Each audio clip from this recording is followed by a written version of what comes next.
So now let's move on to COP28 then. And here they all are standing there. They are united, they claim. They have acted, they say, and they have delivered. Well, we'll be looking at whether they have delivered, if you'll excuse the pun, in a minute. But before we do that, what was being discussed on the sidelines, Charles?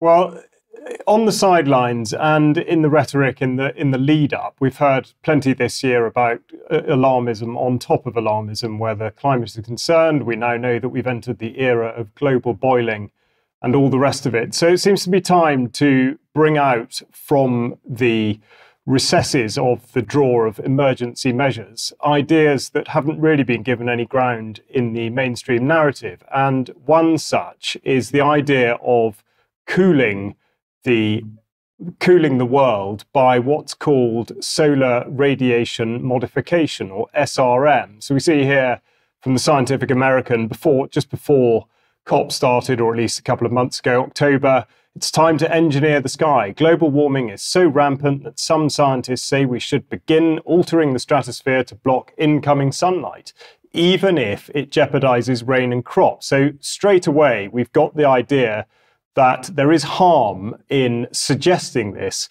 and yet it continues to be discussed. This is about the Overshoot Commission from Climate Home News back in June of this year, and they say that SRM won't protect the planet from rising greenhouse gases, but only temporarily offset some of the warming caused by climate change, acting as a band-aid rather than a cure. Opponents argue it's a distraction from addressing the root causes of climate change and offers polluters an avenue to avoid taking climate action. So we have to think about what actually it is. And it's said to be inspired by volcanic activity, in that volcanic emissions, particularly the sulfur dioxide content, is supposed to reflect particles, well, with reflective particles, supposed to reflect the rays of the sun back and therefore cause cooling underneath, therefore at ground level. Even the European Parliament has got in on it, declaring a resolution before the COP28. So we see here the motion for a resolution, the text of which talks again about the harms of it. So it's this enormous sort of raft of contradictions in that they talk about it artificially reflecting sunlight and cool the planet, such as stratospheric aerosol injection, which is what I meant about the sulfur dioxide. They stress that it does not address the root cause of climate change, and it is not an alternative to mitigation efforts. They note that there's a lack of scientific certainty and there's concern about global risks and adverse impacts, but nonetheless, they have put a statement out about it. They also talk about they don't want there to be a UN resolution on global government, and that the Commission and the member states should initiate a non-use agreement at international level. We'll come back to that because it is important to think about the international context of this and the fact that it's being considered at world level, or at least at country level. So we'll now go back to the Overshoot, what's called the Overshoot Commission, and they've produced a report shown on the screen here, Reducing the Risks of Climate Overshoot. Climate overshoot is the term that's been used to describe what happens if the world's temperature, in mean average terms, increases beyond a certain point, and what could or should be done to mitigate that. So again, they talk about solar radiation modification, describing it again as controversial, but that scientific research is in its early stages and it's far from supporting informed decision-making about their non-use. Governance discussions are in their infancy. Inclusive international dialogue should be initiated as soon as possible. So we seem to have simultaneously this message that it's something that's probably not going to be very good, but we should discuss it anyway. And just to go into a bit more detail, this is what the Overshoot Commission actually has to say about the practice itself. So take note.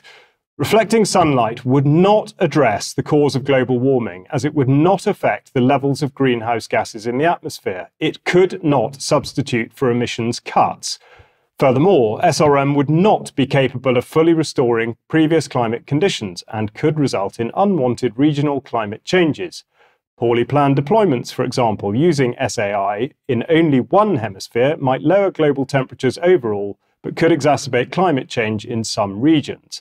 SRM would also involve environmental impacts such as delayed recovery of the ozone layer, health impacts from particulate matter, sorry, I think there was a comma there that I missed, health impacts from particulate matter, and increases in acid rain.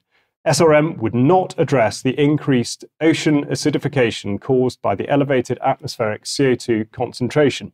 So having read that, I think you'd be forgiven for thinking it was a complete disaster and shouldn't be getting out of the blocks for any further discussion. However, the Climate Overshoot Commission go on to say, to be clear, the Commission believes that SRM is not an approach that should be relied on or cited in any form as a reason to slow the urgent acceleration of emission cuts. At the same time, the Commission rejects going too far the other way, that SRM should not be discussed at all, that research should be halted or governance discussions put on ice. Now, can I just say that research should be halted implies that research is going on at the moment? It does, absolutely. And I think that's a point very well worth making.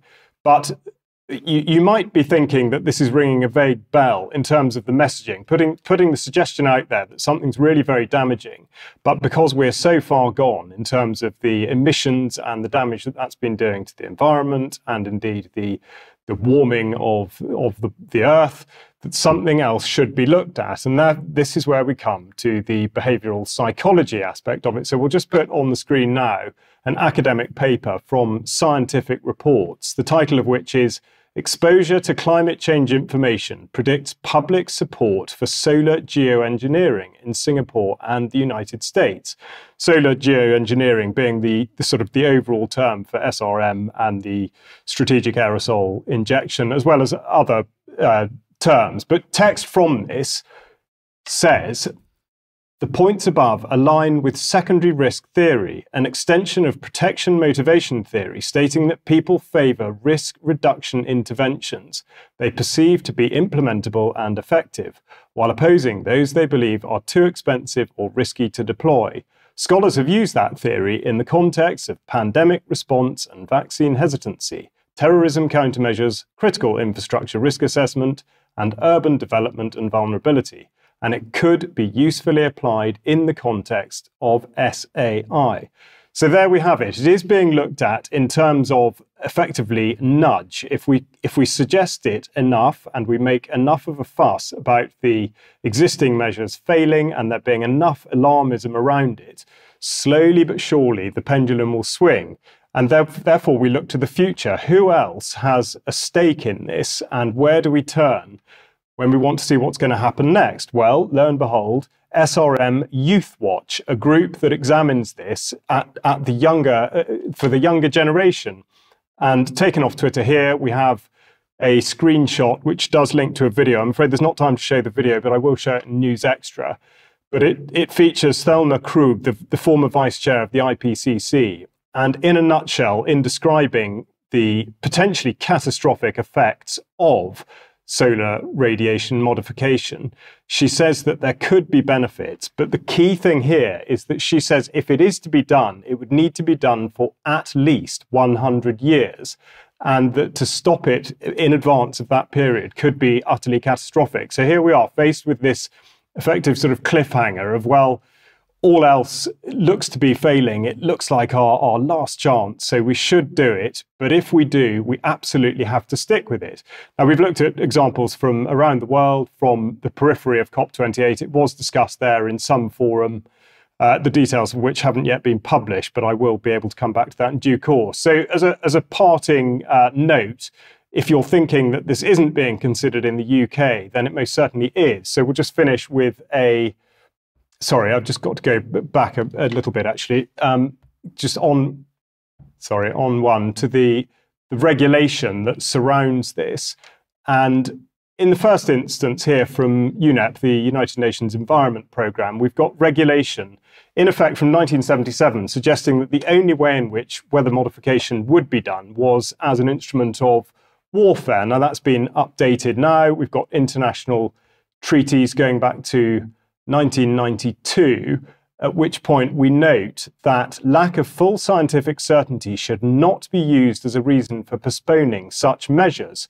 We go on to 2022, and we see that there's now a request for a report on the impact of new technologies for climate protection on the enjoyment of human rights and to submit the report to the Council at its 54th session. Again, details of which are not yet forthcoming.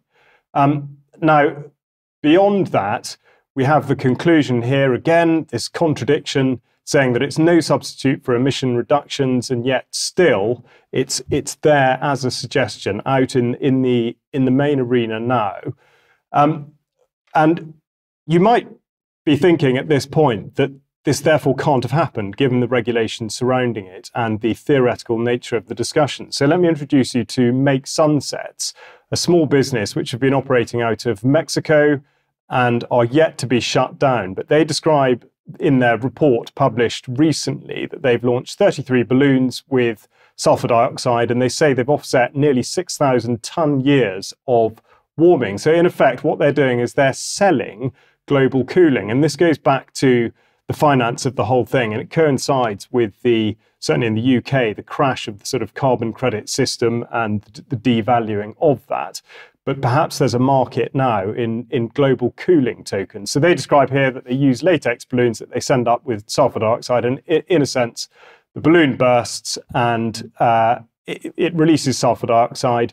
They have no way of measuring what they're doing. Apparently, there doesn't seem to be any regulation to prevent them from doing it. So in effect, if you're a private enterprise and not a nation state, there seems to be nothing to stop you from doing this.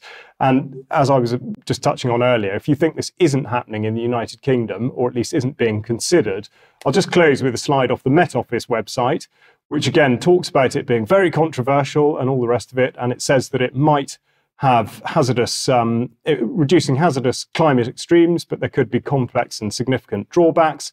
And again, finally, like Thelma Krug said, in addition, it is likely there would be rapid climate change if SRM were terminated in an uncontrolled manner.